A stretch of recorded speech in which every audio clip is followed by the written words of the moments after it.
you doing, wrestling fans? And welcome to another edition of John Arezzi's Pro Wrestling Spotlight Podcast, the only wrestling podcast that brings you back 30 years with vintage audio featuring some of the biggest names of that time.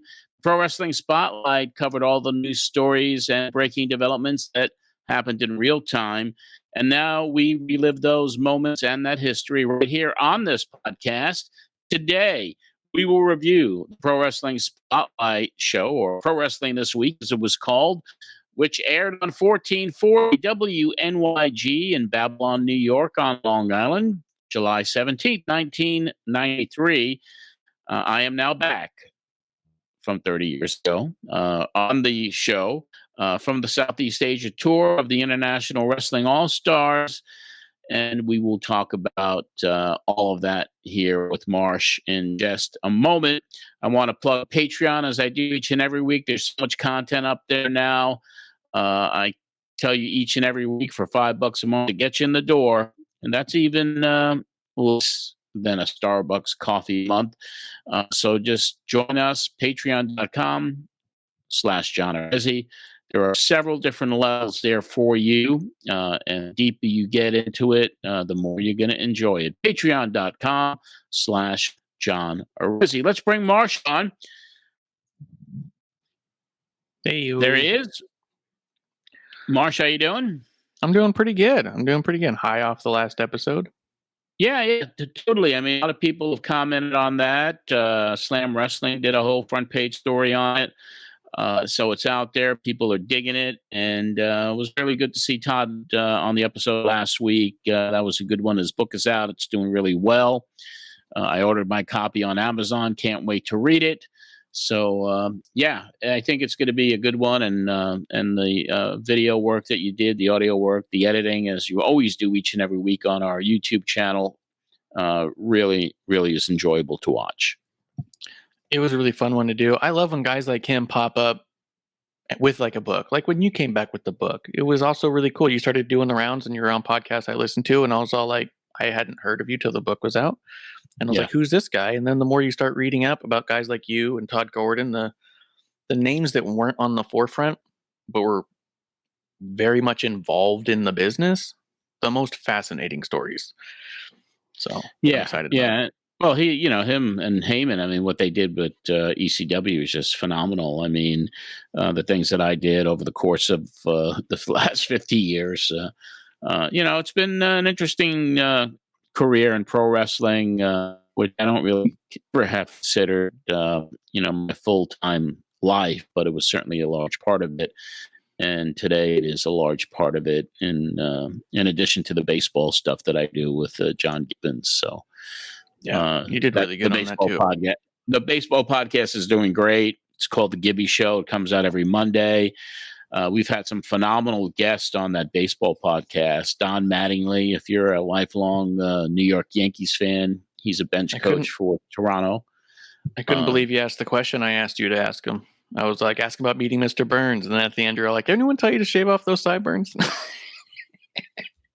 Yeah, you also maybe a producer, engineer, tech guy type of thing, because the engineer for the Gibby Show, a guy named Chris, and he's out of Canada actually.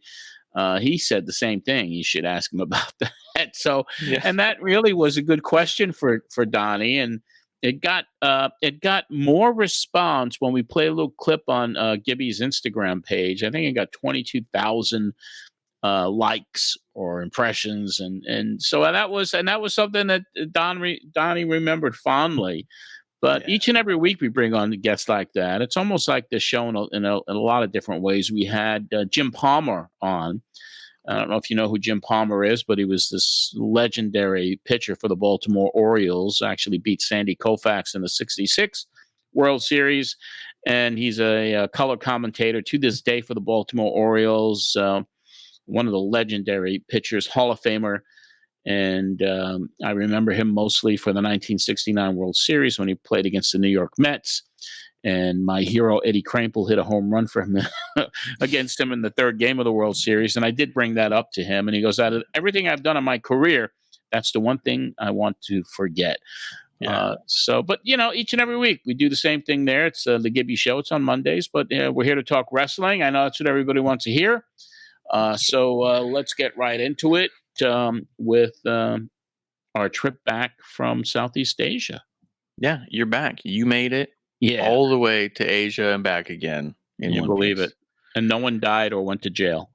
Yeah, that's the most amazing part when you think about the people you had, the things that they were doing, and what places like Singapore are like. Like we even learned from Kevin Sullivan the other day. No one arrested at all. No, okay. Couple close calls. Yeah. We got back. In the opening, you point out, I didn't clip it because we'll see it as we go. Your first thing you notice as soon as you go is that you notice that the reverb was gone. And you were really happy about that. So you start talking and go, oh, the reverb's gone. That was a terrific decision. So really I was very happy because I hated that reverb. It was so weird. It sounded so echoey and hollow. It sounded like AM radio from the 1960s. Yeah. I can't imagine. Maybe we should do a couple of these episodes with reverb, just see what people think. It's a production. You're going to have to compensate us for the many patrons and listeners that we will lose if we do that. That's a good point. That was a really good point. I don't think I can. We'll have to do a reverb-free version behind a paywall. Yes. Kidding. But you did have Donnie on. Donnie comes on to run through the capsule. And you guys talk for just a minute, too, about a lot of the titles that are floating around. And I thought that was kind of interesting.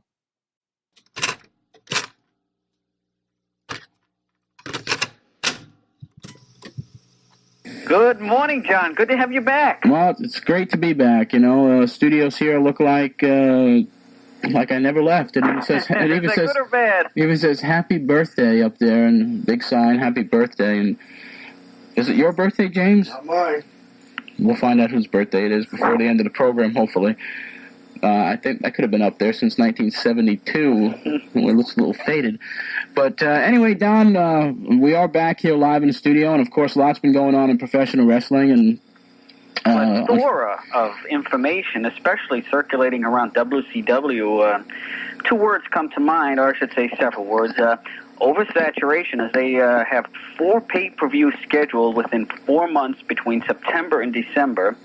And it takes away, at least I think, the specialty that it's supposed to represent, that is supposed to want to get these things, and it seems like they're becoming routine. And, for anybody that's ever said radio shows like this and newsletters have exposed wrestling, well, most recent tapes that WCW did in Orlando certainly has exposed more than anybody else can do. But lots happening this week, so we'll get right to it. As I said, television tapings recently run by both the World Wrestling Federation and World Championship Wrestling take spotlight on the capsule this week. First, from the WWF. Some new and familiar faces appeared at the Wilkes-Barre, Pennsylvania, and Salisbury, Maryland Federation tapings. The Mountie Jacques Rougeau returned, bringing a tag partner, Pierre, who was also outfitted as a Mountie. But this time around, the French-Canadian team will be billed as the Quebecers. Nikolai Volkov returned. Chuck Williams, a.k.a. the Rebel Rocker in ECW, received tryouts on both days. Simply Divine, that's Rex King and Steve Dahl of the USWA, they debuted as Well Done, and Adam Bomb did a clean job for Tatanka. Other WWF news notes: when their European tour concludes on August 8th, Terry Taylor will be saying goodbye to the organization. Luna Vachon broke one of her wrists during a match with Sherry Martel in Atlantic City. And speaking of Sherry, apparently she already is history with the WWF, having been let go weeks earlier than scheduled. And Tony Holm of Finland, a regular with New Japan Pro Wrestling for a number of years, he made his debut at the tapings as a heel called Ludwig Bora. World Championship Wrestling on August 28th will begin airing the tapes they made earlier this month in Orlando, Florida's MGM Disney Studios. The tapes will run through mid-November. Now, if you plan on watching Beach Blast tomorrow, you may not want to hear the following. Although no title changes took place in the ring, at the studio, Barry Windham, Ric Flair, and Rick Rude wore the NWA belt. Steve Austin and Brian Pillman, Arn Anderson and Paul Roma, and the Nasty Boys, managed by Missy Hyatt, all wore the NWA WCW tag belts. As far as the TV title belt wearers goes, Paul Orndorff, Ricky Steamboat, and Lord Steven Regal wore that belt. Hey, Don, you think it was just like share and share alike for those TV tapes? That's incredible. It's like share and share alike. You have the tapes, the belts, this tape, and maybe I can wear the next tape. John, I hate to break the regular format here, but they literally, I mean, it's been said so much, but now it is so obvious. Belts mean squat. Squat, that's a good word for that. They mean belts. Nothing anymore. Squat. All right, just finishing up here, Bobby Eaton and Chris Benoit, they will be turning babyface later on in the fall. You'll see them as good guys. The September 19th Fall Brawl pay-per-view will be headlined with a War Games theme. The match will be consisting of the teams of Ric Flair, Sting, Davey Boy Smith, and Hawk. They'll be taking on Sid Vicious, Van Vader, and Harlem Heat.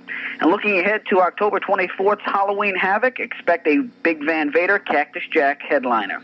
Also, Hulk Hogan has announced that on in the July 22nd Weekly Gong magazine, it was announced that Hulk Hogan will work for New Japan on 2 dates. That's in Yokohama on September 23rd and September 26th in Osaka, Japan. Pierre of the Quebecers is Killer Carl Wallace. That's the name he worked under in Germany and in Puerto Rico. That's where he met Rougeau. And back after many years in the closet, the Masked Superstar returned to the Japanese rings. He teamed with Dick Murdoch for Wing in their Best Champ 93 tournament. For Pro Wrestling This Week, I'm Don Laible reporting. Capsule time, 10:13. And, of course, the buzzword for today is squat. Can you believe the way they have not only killed the business, Donnie, but they're spitting on the grave of the wrestling business at this point. That's the they're saddest, spitting on it. Part of it. People knocked Glow, and Glow was a show. I think what WCW did is the same thing. They've made it into a show. There is no longer any sense of believability, making people think, what I'm seeing here is not a farce, not a joke. And here they did all those tapings, and tomorrow they're presenting a pay-per-view. Then they have 4 others coming up. It's incredible. Well, of course, house show attendance has dwindled down to just an average of about 300 or 400 a show, and that is certainly pitiful. I talked to an insider of WCW last night, and the move is getting ready to be announced as far as Terry Funk coming in as Booker.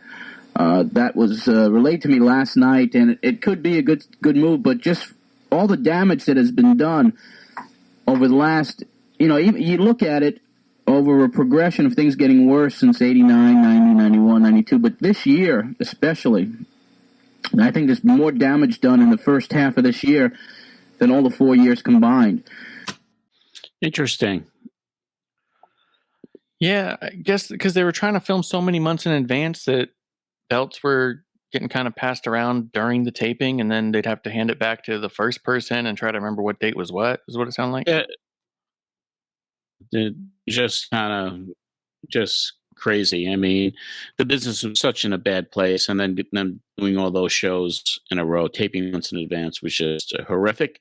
And at the end of the report, and then when we talked about Terry Funk getting the book, I don't think that actually ever happened. But I guess we'll find out from Terry Funk himself, because on the next episode of the podcast, and I haven't heard it yet, I haven't uploaded it yet, the tape does say Terry Funk on it, and that was from the July 25th show. So that's next week. So we'll find out. So keep tuned, and we'll get the inside scoop right here on the Pro Wrestling Spotlight 1993. You did a Weekend of Champions in 93 as well, right? Yes, it was in October. Yeah. Although I was talking at that time to Farmingdale University, and then there was the Tommy D fiasco, and it never happened over there. So it was. I wouldn't say it was haphazardly put together, because I did a card and everything. And what really is a mystery to me when it comes to that convention that took place in October, and that was the last one. We had the original Sheik and all of that, and unfortunately, looking at the tapes that I have here, we're really dwindling down to not a lot left. I mean, we have the Terry Funk next week, then 821 from Texas, 828 from Los Angeles, 9-4 back in New York with Warlord Barbarian in the studio. And then it kind of disappears for a few weeks. And then I have no shows, at least tapes of those shows, from 9/25 to 11/6. So, and the convention was the middle to end of October that year. So I don't know what the hell happened. I don't know why there was no shows or the tapes or they weren't. Who knows? Like, how would you even have been promoting it at the time without the shows? Like, I was on the air. There was no doubt about it. I just don't know where the tapes are. Okay. That is nutty because I was recording with Medusa earlier and we're talking about Sherry, and I found the clip of Medusa cutting a promo on Sherry that we believe to have happened at your convention. That's where it happened. Yeah, that's what I said on the show. Yeah. Mm-hmm.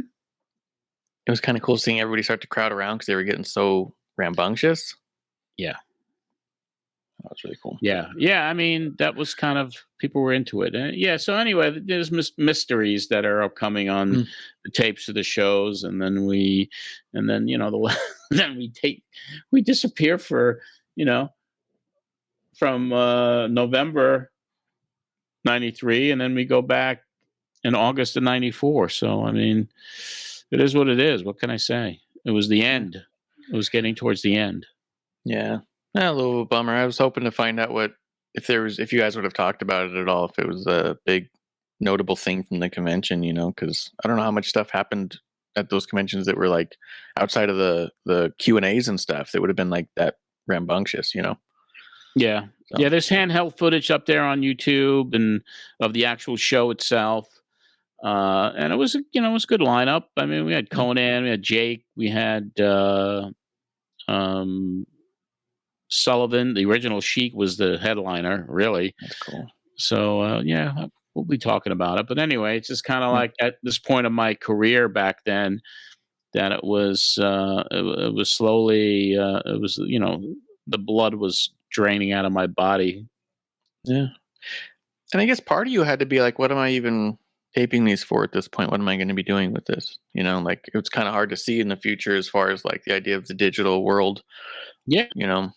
I mean, there could be any reason. It could be lost. It could have been in a box that, that's true. It could be out there somewhere. I don't know. Yeah. If anybody who's listening to this, if you do have any of the shows from back then, September, October of 93, let us know. Yeah. Because we don't have them. You're going to find them in some weird suitcase someday. You're like, what's this?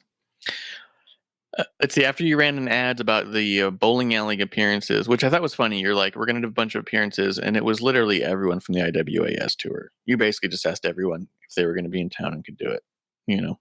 Yeah, there were several appearances over the course of a couple of days. I mean, several bowling alleys had that was a big promotion. Yeah, that was a big one, and that was kind of a make good, right, with the Tommy B failure.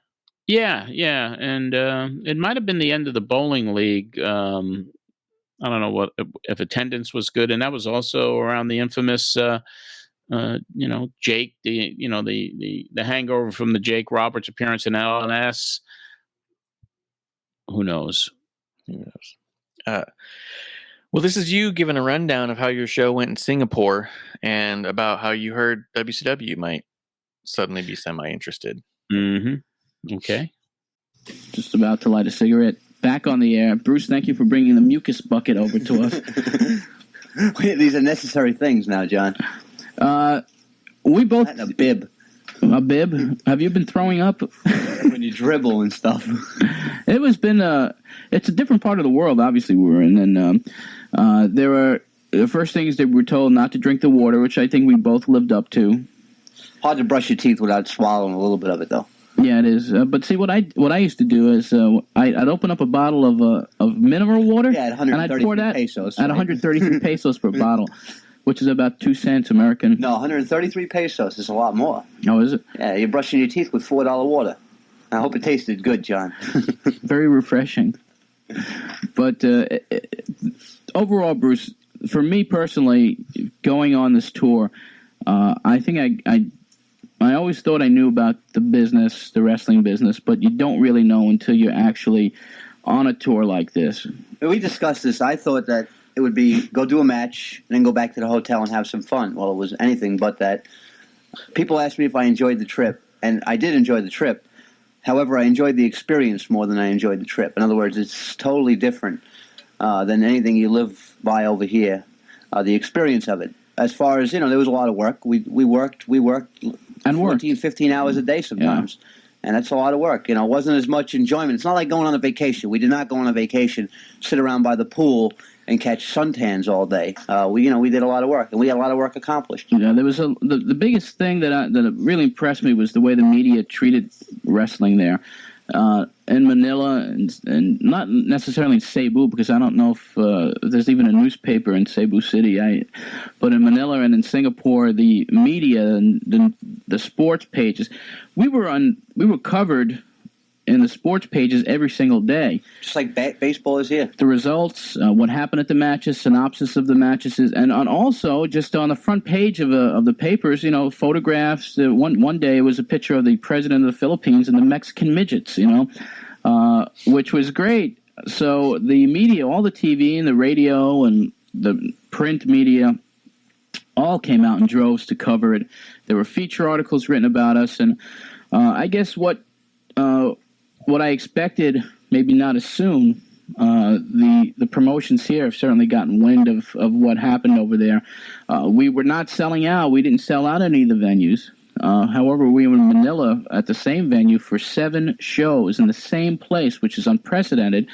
So I guess people here in the States must have thought that we came home with bags of money, because WCW has already sent a fucking entourage. Excuse us. Wow, that's the first You time got that delay? Yeah, I hope that was on. They sent an entourage over there, and I can see that John's starting to burn a little bit now. I think we better change topics to the Flintstone. So the Flintstones, the ones we missed. From what I understand, they've already sent or are about to send a troop over there to try to get some television in place, and there's been some promos running in Singapore already that they were coming to town. However, John, you can only get quality professional wrestling, I believe, on the independent circuit. That's number one. They got a good crew of talent. Yeah, that doesn't mean a whole lot. And number two, you also have to, over there, you have to be a straight shooter. You can't be a slime ball, I think, to try and get over and try to make a quick buck over there, because it's not going to happen, as we saw. The people over there are structured a lot different. The way they go about things is a lot different. And it was different. It was a lot different than, in Singapore, you can't buy a stick of chewing gum anywhere. No, it's illegal, actually. It's illegal to chew gum. It's also illegal to smoke in public. To spit. Yeah. You can't spit. Well, it's a very clean town. Yeah, that was kind of historic. We had, that was a mistake, obviously. Dan Brown, who's one of the people that's part of our Facebook Pro Wrestling Spotlight group, and regular avid listener to the show, and he posted on the Facebook, because this entire show, the unedited show, was up for patrons this last Sunday, and he posted yesterday. Wow, I never expected to hear John drop the F-bomb on a live show, but Pro Wrestling Spotlight is always full of unexpected surprises, LOL. Yeah. Like that. WWE sends in a fucking entourage, and it's just the silence of you realize what had happened. You're just like, whoops, there you go. So who is monitoring your audio for cursing? Is it like a human? Yeah, we have an engineer, but there was no delay. And see, mostly in every radio station, any major market station, any station usually has that 7-second delay. So the engineer, if a curse word is said or something inappropriate, there's a button that would actually mute it. Yeah. Before it goes out over the air. But in this case, NYG had no delay. Yeah. But do they have? Is someone assigned to listen to WNYG just to listen if anybody curses at any time? From the FCC? Yeah. Which, fined Howard Stern, millions of dollars for some of the inappropriate things that happened on that show. No. I mean, WNYG, we're lucky that, that the postman delivering the mail a block away could hear the station if he wanted to listen to it. This still wasn't good. And no one was monitoring WNYG. Okay. Well, yeah, it's never good because you're also trying to set a precedent, right? What kind of broadcaster are you? Can you be on big stations? And that's not a good sign, not a good look. If you look at the history of the show, I don't recall ever saying the F-bomb. You never did. That's not out over the air. So this was kind of a first, and it was probably because I was really pissed off that we just got back from a good tour, and then you hear that WCW sending some people over there to try and get on TV. Yeah, I do. Yeah, I was just wondering because I know. Do you know if you guys got fined much over the course? I doubt it. Yeah, I know that the owner didn't pay her taxes whenever. Mrs. Hornstein back, she there was an IRS agent that was coming in, and she jumped out of her window, out of her office to escape the interrogation. It was a really crazy place. And when we go back and start doing this shit all over again, you'll be hearing more NYG stories. The Hornsteins were just incredible. I mean, she was the type of a person that she was an elderly lady and her husband was an old attorney, and she'd call everybody Cookie, and she'd always say, hey Cookie, why don't you throw him down the stairs and I'll split the life insurance with you. And you're just bug-eyed like And my sister almost killed him accidentally. She was running late for an appointment because my sister worked at WNYG for many, many years. Yeah. So she was at the basement, and she was running down, and there was a hallway with a screen door and a very heavy door. And she pushed the door open as Mr. Hornstein was coming in to the station, and she clocked him with the door, and he fell. And it was a place where when I was doing sales there, my sales manager at the time, guy named Mel Adler, did a sales meeting. He walked in with a cane, a pair of dark glasses, and wearing Speedos. So, lots of NYG stories. That's awesome. You guys also got into a conversation about your favorite match from it, and you guys both kind of really put over that 4-on-4 that you still talk about all the time. Yeah, like that. Still one of really the most impression. One of the most unique matches I had ever seen to this day, and I still love it to this day. Yeah, I mean it's unique. And it's on YouTube, right? Yeah, it's on the YouTube. So dig it up, people. It's worth a watch. I just thought it was great because I know that you look back on it super fondly. I get pretty excited when you look back at something a certain way, we listen to a tape and it turns out you felt differently at the time. And B, when you look at something so fondly and you look back at it and even in the moment you were loving it, like, because sometimes you miss the moments, right? This was one you did not miss that moment. You enjoyed it. Yeah, very much. And even those promos with Luna. Oh, yeah. I mean, that stuff is gold. Yeah. We get into the callers pretty early on this one. And this is right after you had cursed. Yeah, I know it's coming up. And so, but this was what I liked about this one is this caller set you at ease, because most of the time when something happens, it's the floodgates kind of a thing. But this is your first caller, and it kind of lightened your mood right away. So let's take a listen to Nicholas from Massapequa. We are going to start taking calls here at 661-1440 at the program, and let's go to Nicholas from Massapequa, who will be our first caller today. Hello. Hi. Hi. Is Jake the Snake going to bring a snake here? I mean, toward the bowling alley? Oh, Do you want to see it? No. Well, we'll tell him to keep it home then. All right. Okay? Okay, hold on. Could I fight the warrior? Sure. Alright. Call up his agent in New York, and we'll book a match with you and the Warrior. That was a great first call to bring us back. Put me right back into reality with that first call. 661-1440 is the number to call. That was good. I like that. I like him. Sometimes cynical John needed a little reminder that sometimes little kids are listening and they think you're great. Yeah. You know, all the guys they look up to, you know? Mm-hmm. Yeah, and that was kind of cool. I mean, sounded like his parents, whoever was, setting him up to ask that warrior question anyway. But yeah, I mean, it was cute. It was cute. I wasn't sarcastic on the little one. No, not this time, because sometimes it's spit it out, kid. Yeah, sometimes I had no patience. Yeah, this time you were kind of like, you know what? There's a kinder and gentler John who made it back alive from Southeast Asia. Happy to be back in the States with the youngsters who called. Yeah, and it's just cool. I mean, you went on to talk about some. You read an ad for some shows that were coming up, and then we get Ira as a nice little follow up. Let's go to Wonton. We'll go to Ira from Wonton. Ira, you're next. Hi, John. How you doing? Congratulations on your tour. Thank you. You have a great show, but you gotta watch your fucking mouth. Open up the proverbial can of worms on that one. 661-1440 is the number to call here at Pro Wrestling This Week. And, John, it's a good thing we have that caller ID. Yeah, on you the phone. have that number? We have the number, Good. and we're going to give it to the FCC, and it's a $20,000 fine there, Mike.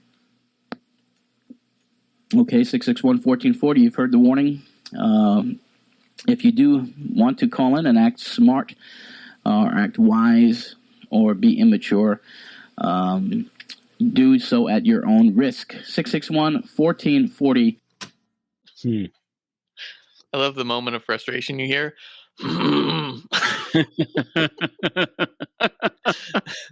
really thought you were going to get away with it. The engineer was Tom Rocky Pantaleo, who came in to engineer that show, but he was it still is a disc jockey in New York. Oh, cool. Rocky Pantaleo, West Babylon.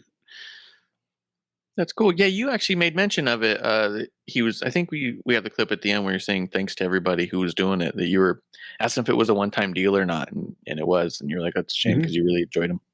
Yeah, good guy, and went to high school with my sister as well, and just somebody that's still there in West Babylon and still doing DJ work for a few radio stations there. It's pretty cool. So the caller called in with Ira as a name, and then was that Bruce who got on the line? That was Tom Pantaleo. That was Tom? Okay. Yeah. He called him Kevin.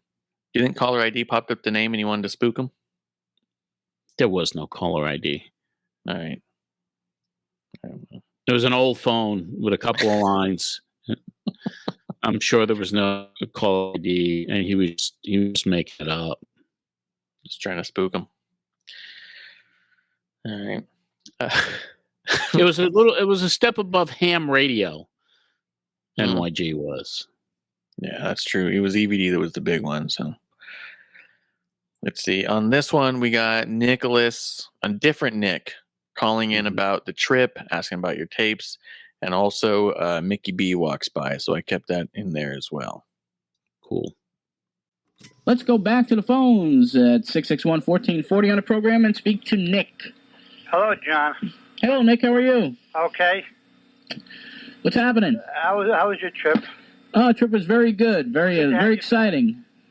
It's good to have you back. Thank you very much. I appreciate it. You make any tapes of the cards over there? We filmed over the course of 13 shows that we did. We filmed approximately 8 of those professionally, and either for video broadcast or future television broadcast. So we are hoping to be able to release that either on video or some type of television special in the near future. A lot of backstage footage, a lot of personality profiles that we shot with the performers overseas. So it'll be a real exciting tape if we decide to go in that direction and put out a video, but we're going to try to shoot for some type of TV special. What about the con at Farmingdale College? Yeah, that was a situation which developed while I was overseas. Now, unfortunately, the promoter involved with that show, it was a benefit for Starlight Foundation. There was a problem with the license for the promoter, and the show was unfortunately canceled. Now, I met with the bowling centers this week and also talked to reps from Starlight. We are going to do a show there at Farmingdale College, and we are looking at now doing that show sometime in October. Now, what about the tickets that were sold for that show? They all have refunds. There will all be refunds given out. Uh-huh. When are you going to start bowling again? When am I going to start bowling again? Yeah. I really don't know, Nick. Maybe sometime in the near future. 'Cause I love challenging you. Yeah, I'm sure you do, and you probably would beat me at that. All right, listen, we got to run. Thanks for your call. Okay. Okay, 661-1440 is the number to call. And Mickey, haven't had a chance to speak to you yet. You're looking very, very summery today of the Prince of Rock and Roll, and I want to first thank you for filling in for me the last 3 weeks here, and I'm sure that the fans who tuned in were thoroughly entertained by the Prince of Rock and Roll himself. John, I'll tell you something. We had a lot of people calling in and asking, where is John Arezzi, the king of wrestling? And I said, the man is over there eating all that great food in the Philippines. It wasn't that good over there. I could tell. You lost about 30 pounds in 1 week. You look very good, by the way. But you're looking good. You're looking like the Prince of Rock and Roll. 44 waistline all, 247 pounds of lightning steel, and that's what counts. But it was a pleasure filling in for you for the last 3 weeks. We hope some of the wrestling fans liked a little rock and roll. Maybe they're still with us, you know? Yeah. Well, once you hear Mickey for one time, you're hooked. I'll tell you that. Well, it's good to have you back, John. What's on the show today, Mick? Today we have a group called The Encounters coming by from Brooklyn, New York. They originally had a song in 1961 called Don't Stop. So they'll be with me at 1:45 till 1:45, plus the great sounds of the 50s and 60s. Beach party time with Mickey B as usual, right here on 1440 WNYG at 11 o'clock till 2. Following you. Thank you very much. Mickey B and the Jukebox Review. We're going to go back to the phone, 661-1440. Is that? Yes. Very cool. Nick, first of all, Nick was an avid listener to the show, Booster Club member. He was an avid bowler as well. He's the guy that we booked in Little Alabama to go to his kid's birthday party. Oh, very cool. Yeah, so he called up and and I think his son has reached out. I mean, on our socials. So, you know, that's kind of neat to hear as well. And of course, Mickey, always great to hear Mickey's voice. Did he talk like that even off air? Because he had such a radio voice. He was a natural, and he was an entertainer, and that's the way he talked. He was always up. I never saw Mickey down, like, you know, depressed, even as he got older. I mean, he was always up and very just full of optimism all the time. Just a great guy. He also just had that like cadence. I said he's over there in the Philippines, you know. And yeah, the man who introduced Lou Albano to Cyndi Lauper. Yeah, he had. I just think his voice is so cool. Just such a rhythm to it. Yeah. Just as a heads up, this was kind of a lighter show in general. We didn't have the night show. We only had the first opening show. And it was a lot of, hey, Did I back. plug the night show? Didn't I plug the night show? Wasn't there like a plug for the night show? I think there was. And even though I don't have the tape. Yeah, so it was like, that's why this is such a, you always talk each and every week. You get to relive what you did 30 years ago. But when I hear these tapes and I'm like, and I'm saying, well, that's the last show ever on ED. And then I hear myself plugging the night show. I'm like, that's where the fog sets in. That's where the dense fog sets in on the history. I was also wondering if it was feasible, because there's been other shows where you've plugged a show and then we found out through 2 shows later that you didn't do that show. Yeah. You know? So I also wonder, since it's hard to know, if there was, maybe you got sick, maybe No, I don't know what happened. I mean, the way the tapes are these days, and then when I look at all of them, and I'm like, this is the point of time where a lot of things were misplaced or lost, or who the hell knows what happened. So Yeah. we're lucky to have what we have at this point. Yes. Bob from Point Pleasant does call in and asked about Terry Funk going to WCW, and you kind of got upset and said they need to stop these stupid mini movies. You're really upset by the whole Cactus Jack thing. Yeah. And you talk about how you want to do an IWAS show in Texas. You mentioned that. Well, it's happening. Yeah. We're doing it. I mean, that was another show. I mean, that happened on August the 20th or 21st of 93. Okay, so it was probably already ready to go. Yeah. We have a show that we recorded from there. Yeah. I haven't heard it yet, but yeah, that was a debacle in so many ways. What could go wrong? What could go wrong? Yeah. You sell a show to a promoter. Dallas was at that time, and Jake was appearing for the promotion, which was global, and they were giving away, like 15,000 tickets a week for free. And meanwhile, the show that I have is loaded, and there's $30 ringside, and that show, was covered in all the Japanese magazines, and I'll post pictures up for patrons.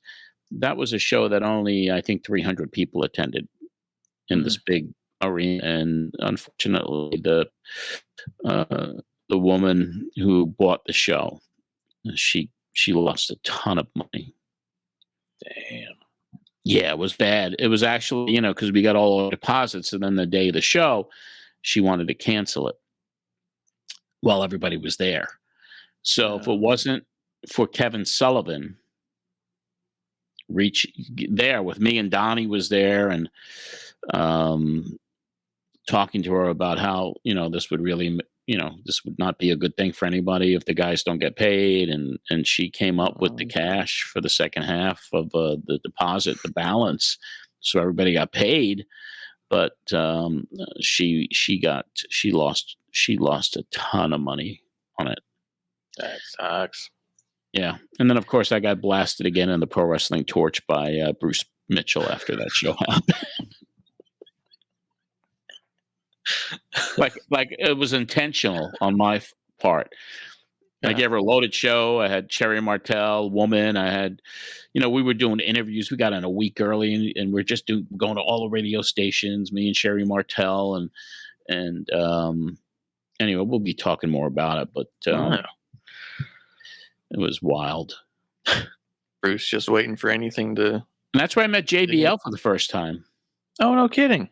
Because he showed up at the show and, wanted to introduce himself. Yeah. To me, and gave me a little promo kit on himself. So, he was very polite. He was brand new, just getting started. Any chance you still have that promo kit? I don't have it anymore. All right. You still don't know what you keep. I can't tell. You keep so much from so many years. Wouldn't that be neat if you still had that? That's all. It would be. Yeah. Yeah. But that's cool. That's fun. And then you probably didn't bump into him again for years. Not until CAC last year. Cauliflower Alley Club. Was that the last time I had seen him since 93, yeah. I hadn't seen him since Did you bring that up? I did not. That'd be I don't know if he would remember it anyway. No, he might not. But I do think that he very much, from the short conversations I had with him, very much appreciates the memories of the other things and kind of the full circleness of it all. So, like, I think if you told him, hey, you came up to me once in Texas, he may remember having gone to it, because it was just a couple years before he got to WWF. Like, exactly, he was trying to push himself, and so he might remember. I went to this guy. This guy wasn't even really from here, and I went to him. Like, that was just a sign of his work ethic, like putting those kits together and taking it to everyone. I think it was like Cowboy John Layfield or something that he was promoting himself as. As soon as he got to WWF, he was Justin Hawk Bradshaw, and he was Cowboy. Yes, with a bell. So I don't know. Let's see. I kept this one from John from Copeg, because I just love the way the guy talks. He's asking you about Lex Luger and stuff, and the Intrepid thing coming up. And he's just so New York that I had to keep it. Good. Let's hear it. Now, number 661-1440, and speak to John from Copeg. How you doing, John? Yes. Yeah, how you doing? This is John from Copeg. Not to change anything, but as far as the WWF, do you feel that they're grooming Lex Luger now to be the new champion over the guy Yokozuna? No question about it. What they did on July 4th, I was away, so I didn't see it, but I did hear that there was a big promotion on the Intrepid. Did you catch that when Luger came out of the sky in the helicopter? And Yeah.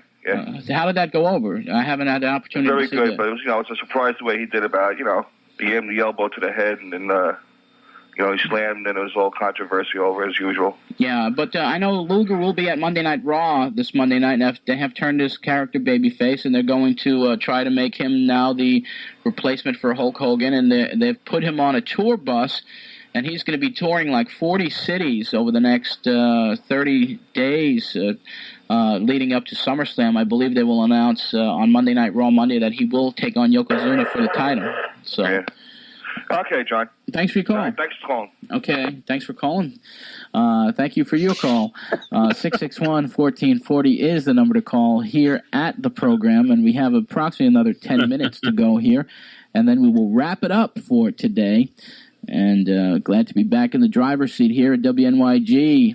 And Tom, also to have you back here as engineer. Is this a permanent situation, or is this a one-shot deal? One-shot deal. Tom Ross is on vacation.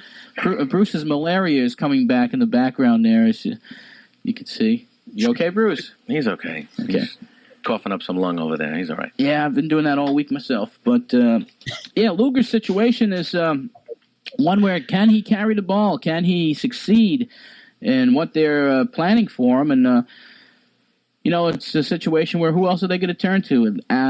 Luger's the guy that they've chosen to be the heir apparent now for Mr. Hogan. Hogan is now, with just a few dates left overseas for the WWF, he's history with them. So Luger has now been passed the torch and will officially be crowned on SummerSlam.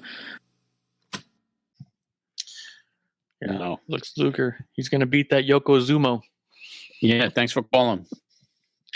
It's an odd show. This one is. This is a pretty odd one, isn't it? Yeah, this one was weird, but I found although it wasn't super, super notable and ton of highlights with massive changes of stuff. It just kept making me laugh. Yeah, I can understand that because it's making me laugh as I listen to it, uploading it. It's making me laugh again, and the fact that Bruce was sick and I was coughing up and he's hacking up and. We got people cursing and including myself, and we got little kids calling up. And it's a friggin' it's a clusterfuck. Yeah, it's all over the place. Adam from Levitton did call in. He was asking you about W2, and I started wondering this too after the IRA guy. I wonder if you guys were starting to really vet the calls and recognize people because we started getting the regulars, the Bob from Pleasance, the Adams from Levittons. But he was talking about WWE filming in Disney as kind of a bad move. He's not sure why they're doing that. But also noted specifically that WWE was not going to be coming to the Manhattan Center until September. And then they said they didn't know if they're going to keep doing it. Is this the moment that WWF picked up and started touring? I don't know. I could have sworn the Manhattan Center lasted longer than that because this just feels like it was less than a year. Yeah, it wasn't regular though. They started taking it around, but then maybe doing Manhattan Center once a month, maybe. Oh, he also was mentioning how much he thought it was a bummer just because of the tightness that was the fan base that was there. It was a pretty regular fan base that really got to kind of know each other and be excited for the events. And yeah, there was a camaraderie of people who'd go to all the Manhattan Center shows, and you get to know everybody. How often did you make it to them? How'd what? How often did you make it to the Manhattan shows? I didn't go to any of them. Any of them? Nope. Well, I wasn't. I was kind of persona non grata back then. Yeah, was it because you were afraid Vince was going to walk by? I was afraid of everything. I was a paranoid son of a bitch back then. I really was. I was from Pat Patterson to Vince, and I mean, it was all of that. I wasn't comfortable there, you know, and you know, I had all the Russo shit, though, you know, the aftermath of all that shit, and so it was almost like I hated going to shows because I know there was a faction of the fans who just didn't like me, you know, because of Russo, because of the coverage that I did on WWF. I mean, there was just so much. But I really, you know, I enjoyed watching Raw on TV, especially from the Manhattan Center, because I thought it was a really cool place and how hardcore the crowd was. And I spent my time, you know, hanging out at the ECW arena. Yeah. Yes, you did. Until they started chanting, "You fat fuck" at me. And I gotta go. That's about all I could do here. We didn't find out from Todd if you're in his book. Was there some crazy story about you backstage? You were nervous about the dirt coming out about you from Todd? Yeah. Who the hell knows? I doubt it. I mean, that was when, you know, even though it was still a few years away from me totally getting out, totally, you know, I was really hating it. I was like, I was cringing, you know, I had a kind of a safe space when I turn on a microphone a little bit. But, you know, that joy didn't last. And before you know it, you know, as we'll hear, I just say, you know what, I'm quitting. And then I disappear for those months. Makes sense. Yeah, so I'm happy to be back as a historian now, looking back at this. It makes me so excited. I think I'm more beloved now than I was 30 years ago. Or maybe the trolls have just gone quiet. Yeah. Or they're dead. Who knows? Yeah. It's hard to live that long with, you know, that hatred in their heart from you. That's right. This is the way you close the show, and it leads to, a few questions. So let's listen to this because it's like you're trying to get out of there, and then Bruce jumps on. And it's certainly been a pleasure to be back here today. It was a long trip, June 24th through the 12th of July, and certainly learned a lot about the wrestling business over the 2.5, close to 3 weeks we were away. And hopefully the knowledge that I have acquired from doing these tours, we could benefit yourselves as wrestling fans with some events that we will start to plan here. I really enjoy the business. I got back into it in 1989, almost as a whim, something to fall back on after I left the music business, but certainly acquired a stronger love for the wrestling business than I ever had, and sometimes it's just sad to see what has happened to it over the last few years. So if there's anything that we can do on our end here at this program and with some of the events that we plan to really bring wrestling back to the way it used to be, that's what we're going to try to do. And we got about another minute to go here. I want to thank my producer publicly, again, Mr. Bruce Jacobs, for all his help overseas on this tour. He certainly proved to be my right-hand man over there. Looked out for me, tried to keep me out of trouble. And also today here at the studio, I want to thank Tom for filling in for the other Tom. So one Tom replacing the other, and of course Mickey B. Thank you very, very much for helping me out the last 3 weeks here at the station. Hey, John? Yes. You weren't saying that when I lost that key. Yes, the safety deposit key, where all the wrestler payoffs, and yes, that was a very stressful morning. It forced us to miss a flight. Yes, we missed our flight with the wrestler, so we had to travel ourselves. And the last comment for the day, the stewardess who was sitting across from me on that airline, Manila Airlines, going to Cebu City, giving herself the sign of the cross, hoping the plane would get into the air. Until next week when we talk more wrestling with you, this is John Arezzi. We'll talk to you tonight on WEVD. Great memory to end the show. The music Bruce lost the safety deposit key, where all the final payoffs were in cash, in U.S. dollars. And then we missed a flight, and we had to take another flight. And those planes were not the best in the world, so we got there.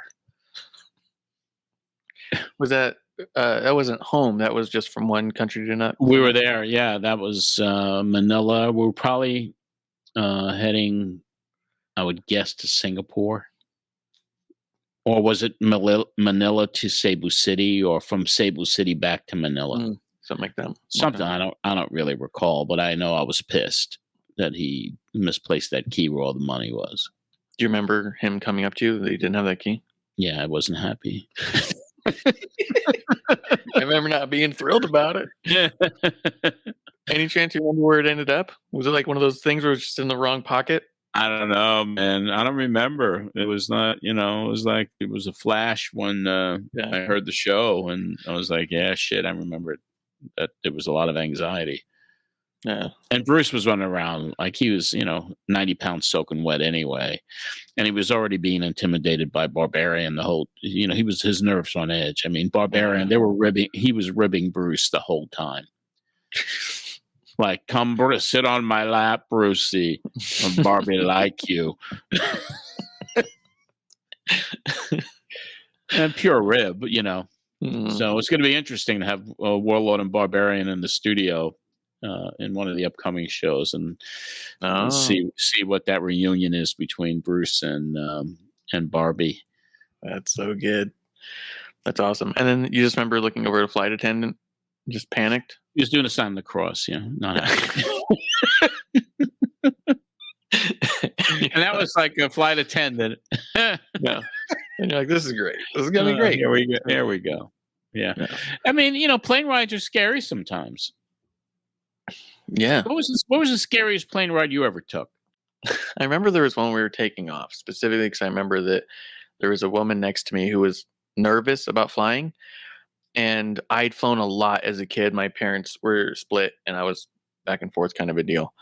I remember as we're going up, you could hear from the landing gear going up, but it was so much more extreme than you're used to hearing that I made a face. I was like, And then the lady looked at me. She goes, "Wait, is that something to be worried about?" I was like, "Well, not until we're landing." Those could be scary. I mean, the scariest one I ever had was 4th of July, 2011, and I was managing Sarah Darling at the time, and we were going from Charlotte, North Carolina, where we had a gig, and we were going to open up in a little town in West Virginia for Billy Ray Cyrus. Yeah. So we get on this prop plane, and as soon as we saw the plane, we thought we were going to have a plane, but this was probably a 16-seater, and not happy seeing the plane, and a thunderstorm is hitting on the way down, and the plane dropped. I mean, it dropped literally. And I was thrown out of my seat and hit my head on the ceiling. We almost bit the farm that day. And when we got off the plane, I mean, everyone was shaken up. I mean, you want to kiss the ground. And that was the closest ever came to going down. And Sarah was incredibly panicked, and I think somebody was reading a Bible on the flight. It was crazy. My nephew was with me too, so that was even worse. I mean, to have my nephew there, but we made it, did the gig, opened up for Billy Ray Cyrus, and but it was the scariest flight I was ever on. That's insane. 2011. Yeah. Yeah, no, I've just had some rough turbulences, and the one time the landing gear didn't sound like it went up right. Yeah, I'm not a frequent flyer anymore the way I was all the time, and I just hate airports as it is now and everything. I just hate traveling. I'd rather drive than fly anywhere if I can. But anyway, I digress. But yeah, that was the show on that one, and we don't know why there was no night show recorded, at least. And then I guess we'll never see will next probably. one. Yeah, maybe we'll see. Every week's a new surprise. That's why I don't like to upload too many in advance. I like to be surprised and try to get some answers. We'll see. Yeah. All I right, tend Marsh, to listen to it right before, like the day before, so that way it's fresh on the mind. This one I prepped last week. That's always the best way to do it, and then everything is fresh in your memory.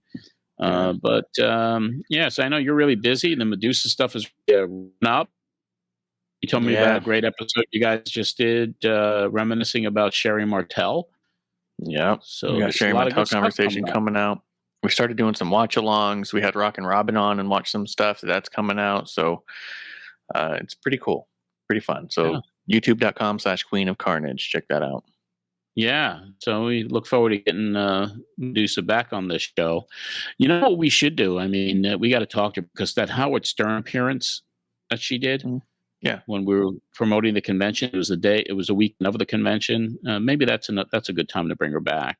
Yeah, play a few clips and see if we get sued or not for playing a Stern show from 30 years ago. That just depends how we do it. We'll see. Yeah, we'll figure it out. And by the way, I think I told you this before the show started today, before we started taping, that DDP actually texted me, heard from him. I reached out to him in March, and he asked who I was in the text, and I said who I was, and nothing until like this week. And he goes, I owe you a phone call 5 months later. So I'm going to follow up with him in September and see if we can get him on here. That would be a good guest. That'd be fun. That'd be cool because you were following his career early. Like you're definitely aware of him and helping him out, and you got him over on this trip. Yeah. And then also when I look at it too, like I think one of the reasons him and Medusa are so tight, they both came up in AWA right around the same time. Mm-hmm. So yeah, all good stuff. Good stuff. All right, man. So always a pleasure, Marsh. You could be reached at Marsh Ref on Threads and Instagram, and then I still pop up on Twitter at Ref Marsh. So. There you go. All right, my friend. It was good to see you, and we will see you again next week. And that's going to wrap up this crazy edition of John Arezzi's Pro Wrestling Spotlight podcast. You can join the private group at facebook.com/Pro Wrestling Spotlight podcast and radio show. We have a public page there to share history as well. And just go to John Arezzi's Map Memories for that public page. We got some really good content on there. There's a private group as well that you have to answer a couple of questions to get in there.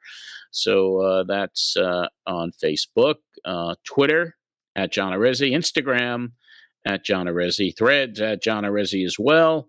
If you'd like to sign a numbered copy of my book, Map Memories, send me an email, john@mapmemories.com. And we just put up a new episode of Map Memories from Madison Square Garden.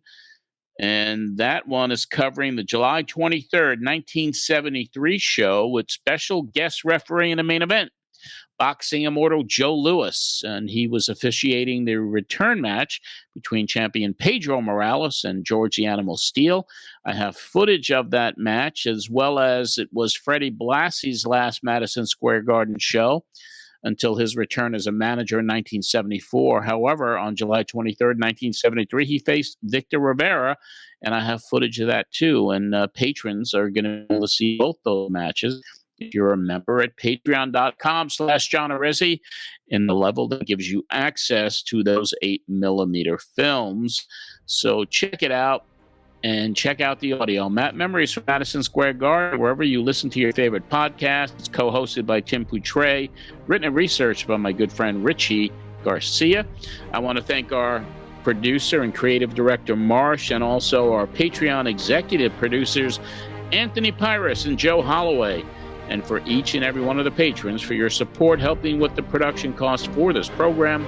Until next week, when we relive more history with you, this is John Arezzi for the Pro Wrestling Spotlight.